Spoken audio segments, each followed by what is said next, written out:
जय हिंद। स्वागत है आप सभी का एजुकेशन बिल्डअप में। इस सेशन में हम बात करेंगे इंटरमीडिएट ऑफ कॉमर्स या intermediate of science class 11th में जो ऑप्शनल पेपर के रूप में वोकेशनल सब्जेक्ट्स के रूप में मीडिया एंड इंटरटेनमेंट रखे हैं और आपका एग्ज़ाम हो चुका है। तो इस सेशन में हम आंसर की के बारे में बात करेंगे, वो भी एक्सप्लेनेशन के साथ। आने वाले जो विद्यार्थी होंगे उनके लिए भी ये सेशन हेल्पफुल होगा, क्योंकि प्रत्येक साल कुछ ऐसे क्वेश्चंस होते हैं जो आपका रिपीट करता है। तो चलिए बिना देर किए हम आंसर की तरफ आगे बढ़ते हैं।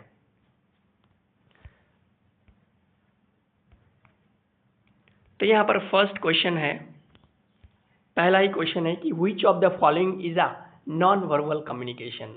कुछ क्वेश्चन ऐसे होते हैं जो कि आपका कन्फ्यूजन, उनका आपका आंसर ही नहीं मिलेगा। तो अगर इस क्वेश्चन के अकॉर्डिंग मैं बात करूं तो यहाँ पर ऑप्शन है face to face, books, television and all of this.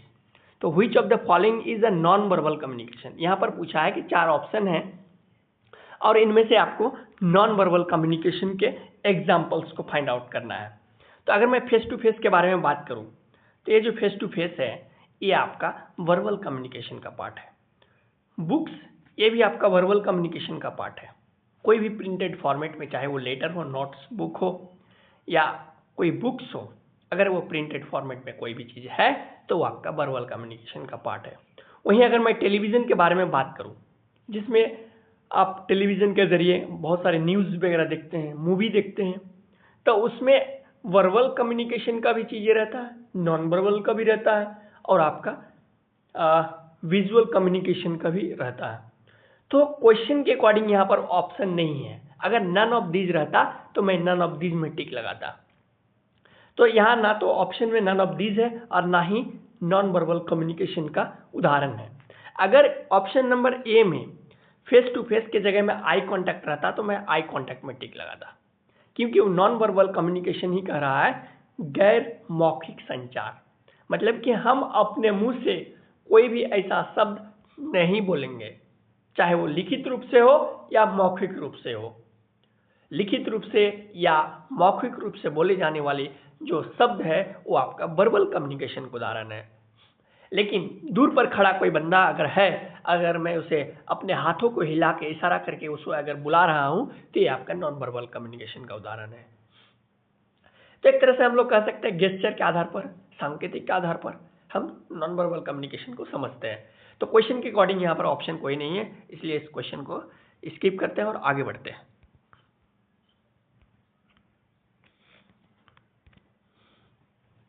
Which one is a part of communication cycle? निम्न में कौन संचार चक्र का एक हिस्सा है?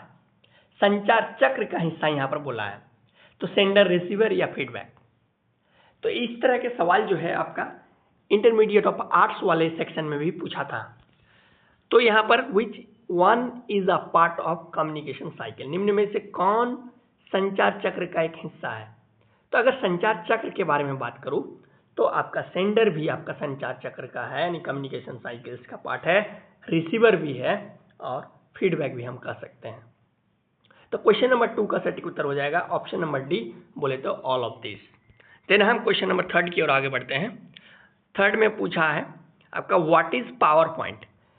अगर मैं आर्ट्स वाले सेक्शन के बारे में बात करूं, intermediate of arts class 11th में जो बच्चे मीडिया में पूछा था, उसमें पूछा था आपका माइक्रोसॉफ्ट वर्ड के बारे में, वर्ड प्रोसेसर के बारे में पूछा था। लेकिन यहाँ पर पूछा है पावर पॉइंट के बारे में। तो अक्सर आपका रिपीट करता है पावर पॉइंट, एक्सेल या फिर माइक्रोसॉफ्ट वर्ड। तो साइंस और कॉमर्स स्ट्रीम वाले विद्यार्थी को पूछा है पावर पॉइंट के बारे में। तो पावर पॉइंट के बारे में अगर बात करूँ तो सबसे पहले ये पार्ट ऑफ माइक्रोसॉफ्ट ऑफिस, बिल्कुल सही है। ऑप्शन बी, ये प्रेजेंटेशन सॉफ्टवेयर, यस बिल्कुल। पावर पॉइंट का जो काम है बेसिकली ये स्लाइड्स तैयार करना, यानी प्रेजेंटेशन बनाना। तो ये माइक्रोसॉफ्ट ऑफिस का पार्ट तो है ही, साथ ही साथ इसमें जो वर्क होता है वो प्रेजेंटेशन का काम होता है। तो क्वेश्चन के अकॉर्डिंग ऑप्शन नंबर सी सही हो जाएगा, both A and B. Then question number 4 की ओर आगे बढ़ते हैं। क्वेश्चन नंबर 4 कह रहा है कि which of the following is a main part of speech. देखिए आर्ट्स वाले सेक्शन में सपोर्टिंग पार्ट ऑफ स्पीच के बारे में पूछा था, लेकिन कॉमर्स और साइंस स्ट्रीम वाले विद्यार्थी के लिए यहाँ पर पूछा है main part of speech. Not supporting part of speech, यहाँ पर पूछा है पार्ट ऑफ स्पीच। तो अगर मैं प्रीपोजिशन के बारे में बात करूं तो ये आपका सपोर्टिंग पार्ट ऑफ स्पीच का उदाहरण है। कंजक्शन भी जो है ये आपका सपोर्टिंग पार्ट ऑफ स्पीच का उदाहरण है। लेकिन ये जो एडवर्ब है ये आपका मेन पार्ट ऑफ स्पीच का एग्जाम्पल है। हम यहाँ पर बहुत सारे बच्चे ऑल ऑफ दीज पे टिक लगाएंगे, लेकिन ऑल ऑफ दीज नहीं होगा, क्योंकि मैंने अभी चर्चा क्या किया कि प्रीपोजिशन की बात हो या कंजक्शन की बात हो, ये सपोर्टिंग पार्ट ऑफ स्पीच का उदाहरण है, और एडवर्ब जो है ये मेन पार्ट ऑफ स्पीच का उदाहरण है। तो क्वेश्चन के अकॉर्डिंग ऑप्शन नंबर ए सही है। देन अगला सवाल है आपका क्वेश्चन नंबर 5। यहाँ पर 7 CS के बारे में पूछा है, और 7 CS के बारे में मैं पिछला सेशन में भी अच्छे से बताया हूँ कि 7 CS का मतलब कि 7 टाइम्स CC लिखिए और प्रत्येक C का एक वैल्यूएबल मीनिंग है। जैसे C for clear, C for concrete, C for concise, है ना, C फॉर कोहेरेंट, इस प्रकार से 7 CS तक आपको जाना पड़ेगा। तो यहाँ पर कह रहा है कि which one the following is a part of 7 CS, इन चारों में से कौन 7 CS का पार्ट है। तो 7 CS का पार्ट ऑप्शन नंबर ए भी है, बी भी है, सी भी है। इसका मतलब हम ऑल ऑफ दिस में टिक लगाएंगे। Then next question number 6। Question number 6 कह रहा है कि what is the shortcut key for a new file. यहाँ पर न्यू फाइल के बारे में पूछा है। तो Ctrl+P के बारे में अगर बात करूँ तो प्रिंट करने के लिए होता है, Ctrl+V के बारे में बात करूँ तो पेस्ट करने के लिए होता है, Ctrl+X के बारे में बात करूँ तो ये कट के लिए होता है। तो यहाँ पर पूछा है क्वेश्चन में क्या, न्यू फाइल क्रिएशन के लिए, और इसके लिए होता है Ctrl+N, जो कि ऑप्शन में है ही नहीं। इसका मतलब हम नन ऑफ दीज में टिक लगाएंगे। क्वेश्चन के अकॉर्डिंग नन ऑफ दीज आपका ऑप्शन नंबर डी सही है। Then question number 7, what kind of software is Autodesk Maya. Autodesk Maya के बारे में मैं कई एक सेशन में अच्छे से एक्सप्लेनेशन के साथ चर्चा कर चुका हूं कि ये आपका एनिमेशन सॉफ्टवेयर है, जो कि आपका क्लास 11 के आर्ट्स स्ट्रीम में पूछा है यह सवाल, और ऑप्शन भी वहां पर दिया हुआ है एनिमेशन सॉफ्टवेयर, या एनिमेशन सॉफ्टवेयर के एग्जांपल्स कौन है, ऑटोडेस्क माया।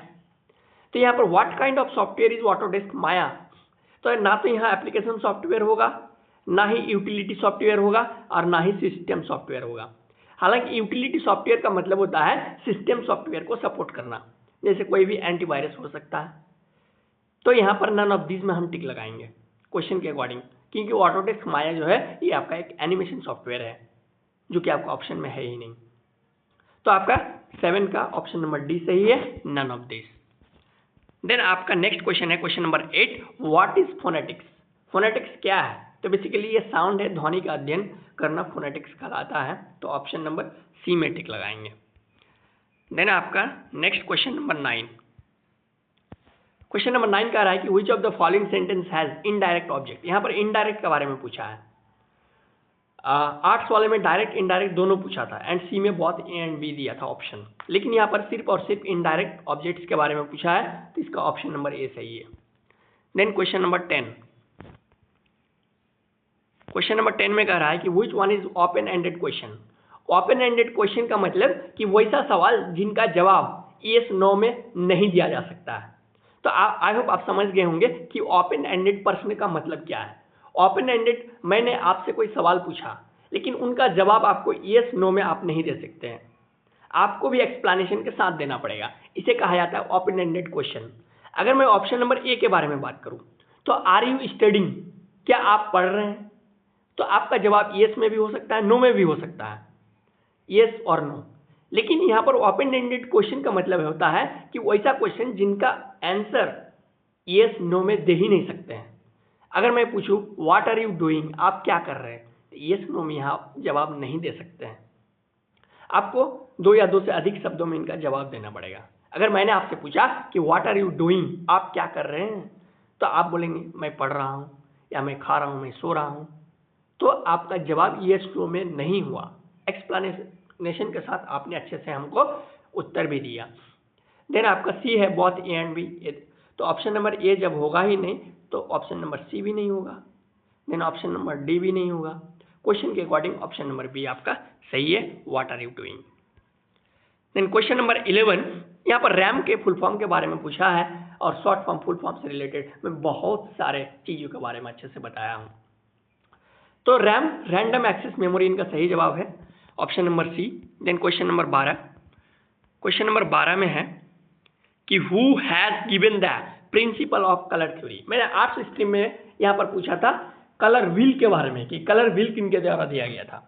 तो मैंने अच्छे से बताया था कि कलर व्हील के बारे में, कि कलर व्हील के बारे में अगर बात करूं कि कलर व्हील किसने बनाया था या कलर व्हील किनके द्वारा तैयार किया गया था या किनका देन है, तो कलर व्हील के संदर्भ में वो आपका सर आइजैक न्यूटन के बारे में बताया था।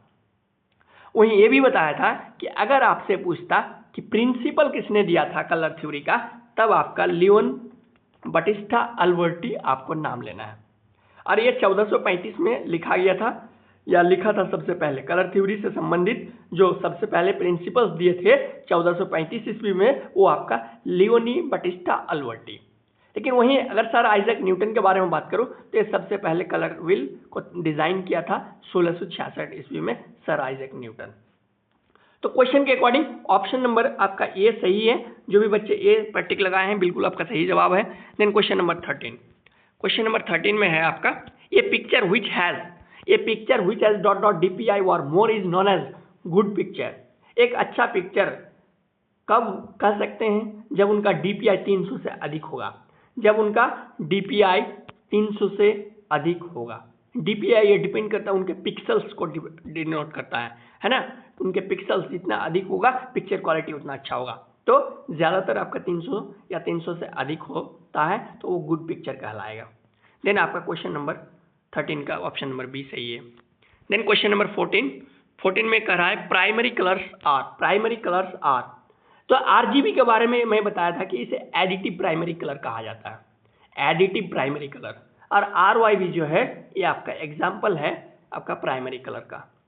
तो primary colours are RYB, R for red, Y for yellow and B for blue. हालांकि यहाँ पर बहुत सारे बच्चे हो सकता है टिक लगाए होंगे बहुत A एंड B नहीं होगा, क्योंकि RGB जो है ये आपका एडिटिव प्राइमरी कलर का उदाहरण है, लेकिन यहाँ पर सिर्फ और सिर्फ प्राइमरी कलर पूछा है। देन हम ऑप्शन नंबर बी में टिक लगाएंगे RYB। The next question number 15, what is the term of colour opposite to each other. ये क्वेश्चन आर्ट्स वाले स्ट्रीम में भी पूछा था और इनका सही उत्तर हो जाएगा कॉम्प्लीमेंट्री कलर। कॉम्प्लीमेंट्री कलर में क्या होता है? एक दूसरे के ऑपोजिट होता है। Then next question number 16, what is the colour produced by mixing yellow and blue. Yellow और ब्लू कलर को मिक्स करेंगे आपस में, क्योंकि येलो या ब्लू ये क्या है? Primary colour. और दो प्राथमिक रंगों यानी दो प्राइमरी कलर को जब आपस में मिक्स करेंगे तो सेकेंडरी कलर का निर्माण होता है, फॉर्मेशन होता है। तो येलो और ब्लू को मिलाएंगे तो कौन सा कलर बनेगा? तो येलो और ब्लू को मिलाने से आपका ग्रीन आपका बनता है। तो जो भी बच्चे ग्रीन पर टिक लगाए हैं बिल्कुल आपका सही जवाब है। देन क्वेश्चन नंबर 17, यहाँ पर फुल फॉर्म पूछा है LCD का। तो इनका फुल फॉर्म होता है liquid crystal display. Option number C आपका सही है। क्वेश्चन नंबर 17 का ऑप्शन नंबर सी सही है। Then question number 18, dot dot dot can be achieved by adding grey colour to any hue. Grey colour से any hue के ओर जाने के लिए इसमें काम कौन करता है? तो क्वेश्चन नंबर 18 का सटीक उत्तर हो जाएगा tone. Tone can be achieved by adding grey colour to any hue. तो आपका क्वेश्चन नंबर 18 का ऑप्शन नंबर बी सही है, tone. Then question number 19, which of the following colour characteristic refers to the purity of a colour. तो इनका सटीक उत्तर हो जाएगा क्वेश्चन नंबर 19 का ऑप्शन नंबर ए आपका सैचुरेशन। सैचुरेशन जो भी टिक लगाए हैं सही है। Then question number 20, the RGB colour model is based on which principle. RGB colour model जो है ये कौन सा प्रिंसिपल पर आधारित है? तो मैंने इससे पहले भी बताया कि RGB is called additive primary colour या RGB RGB is an example of additive color, additive primary color। और यहाँ पर पूछा है सब्ट्रैक्टिव कलर मिक्सिंग या एडिटिव कलर मिक्सिंग। तो यहाँ पर सटीक उत्तर हो जाएगा additive colour mixing. Question number 20 का ऑप्शन नंबर बी सही है। Then question number 21, which colours are typically considered as cool colours. यहाँ पर कूल कलर के बारे में पूछा है, जो कि आर्ट्स स्ट्रीम वाले में वार्म कलर के बारे में पूछा था। तो कूल कलर के बारे में अगर बात करूं, क्वेश्चन नंबर 21, अगर कूल कलर के बारे में बात करूं तो ब्लू होता है, पर्पल होता है और ग्रीन। तो ब्लू, पर्पल और ग्रीन। तो देख सकते हैं ऑप्शन नंबर ए नहीं होगा, ऑप्शन नंबर बी नहीं होगा, क्योंकि ये वार्म कलर का उदाहरण है। यहाँ पर पर्पल जो है ये होता है, लेकिन वायोलेट आपका नहीं है। यहाँ पर ब्लू आपका कूल कलर का उदाहरण है और ग्रीन भी आपका कूल कलर का उदाहरण है। तो ऑप्शन नंबर डी में टिक लगाएंगे क्वेश्चन के अकॉर्डिंग। देन आपका question number 22, which camera angle make the subject appear powerful. तो आपका यहाँ पर किस कैमरा के कोण किसी वस्तु की दिखावट को शक्तिशाली बनाता है। तो अगर क्वेश्चन नंबर 22 में हम अगर लो एंगल से फोटो कैप्चर करते हैं तो जो सब्जेक्ट होंगे वो पावरफुल और बहुत बड़ा दिखेगा। तो क्वेश्चन नंबर 22 का आपका ऑप्शन नंबर बी सही है, लो एंगल।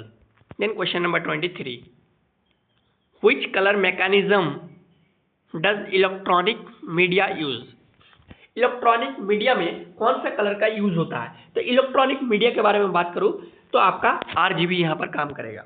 तो ऑप्शन नंबर ए आपका सही है। Then question number 24, primary colours for print media colour will are cyan, magenta and black. तो यहाँ पर CMYK के फुल फॉर्म के बारे में पूछा, एक तरह से कह सकते हैं। तो CMYK का फुल फॉर्म आप जानते हैं, C फॉर सियान, M for magenta and Y for yellow and black. तो यहाँ पर CMYK मॉडल के बारे में पूछा है यहाँ पर। देन क्वेश्चन नंबर 24 का ऑप्शन नंबर सी सही है, येलो, खाली स्थान पर येलो डालना है। देन आपका 25, the value of zero means absence of. Zero का मतलब क्या हुआ, जीरो वैल्यू का मतलब क्या हुआ। तो the value of zero means absence of, यहाँ पर लाइट की कमी होगा। अगर इनका जो रेंज होता है ये आपका 0 से 255 के बीच होता है। तो जीरो डिनोट करता है आपका डार्क को, यानी अंधेरा को डिनोट करता है, डार्क मोड को डिनोट करता है। तो the value of zero means क्या, अब्सेंस ऑफ लाइट, यानी लाइट की, प्रकाश का अनुपस्थिति रहेगा यहाँ पर। तो क्वेश्चन नंबर 25 का ऑप्शन नंबर बी आपका सही है। देन क्वेश्चन नंबर 26, जॉयस्टिक क्या है। जॉयस्टिक क्या है, यहाँ पर जॉयस्टिक के बारे में अगर आप देखेंगे तो फंडामेंटल कंप्यूटर में input device and output device के बारे में पढ़ाया जाता है। तो इनपुट डिवाइस, आउटपुट डिवाइस, और ऑप्शन नंबर सी है बोथ ए एंड बी। तो क्वेश्चन नंबर 26 के बारे में बात करूँ तो ये आपका इनपुट डिवाइस का एग्जाम्पल है। तो joystick is an example of input device. तो हम क्वेश्चन नंबर 26 का ऑप्शन नंबर ए में टिक लगाएंगे, जॉयस्टिक। जॉयस्टिक, हालांकि आर्ट्स स्ट्रीम वाले में आपका पूछा था, स्कैनर दिया था क्वेश्चन में कि स्कैनर जो है वो किस प्रकार के एग्जाम्पल्स है। स्कैनर जो है वो आपका इनपुट डिवाइस है या आउटपुट डिवाइस है। यहाँ पर जॉयस्टिक के बारे में पूछा है, तो joystick is an example of input device. Then question number 27, और यहाँ पर शॉर्टकट की पूछा है रिप्लेस के संदर्भ में कि रिप्लेस का शॉर्टकट की क्या है। शॉर्टकट की रिप्लेस इज। तो 27 के अगर सटीक उत्तर के बारे में बात करूं तो ये आपका कंट्रोल प्लस जो H होता है, कंट्रोल प्लस H, ये होता है आपका रिप्लेस का शॉर्टकट की। तो चलिए क्वेश्चन नंबर 28 की ओर आगे बढ़ते हैं। Question number 28, what is the shortcut key of path tool in Adobe Photoshop. Adobe Photoshop में पाथ टूल के लिए कौन सा शॉर्टकट की का यूज होता है। तो इनका सटीक उत्तर हो जाएगा ऑप्शन नंबर डी, यानी ए। पाथ टूल के लिए एडोब फोटोशॉप में ए का यूज होता है। देन आपका क्वेश्चन नंबर 28 का सटीक उत्तर हो जाएगा option number D. Then question number 29, indexed mode has up to. तो बेसिकली इंडेक्स के बारे में यहाँ अगर बात करूँ, सूचित मोड के बारे में बात करूँ तो यहाँ पर रंगों के बारे में पूछा है। टोटल इसमें जो है आपका 256 रंग होता है, यानी 256 कलर्स यहाँ पर आपका सटीक उत्तर हो जाएगा ऑप्शन नंबर बी। 256, 0 से लेके 255 तक इनका रेंज होता है। तो 29 का ऑप्शन नंबर बी आपका सही है। अगर मैं प्रिंट कलर्स के बारे में बात करूं तो प्रिंट कलर हो जाएगा आपका CMYK कलर मॉडल या RGB कलर मॉडल। तो ये आपका वो होता है आपका प्रिंट के लिए। ग्रे कलर मोड वो होता है आपका प्रिंट के लिए। तो चलिए क्वेश्चन नंबर 30 की ओर आगे बढ़ते हैं। By which mode can we add hard or soft light in Photoshop.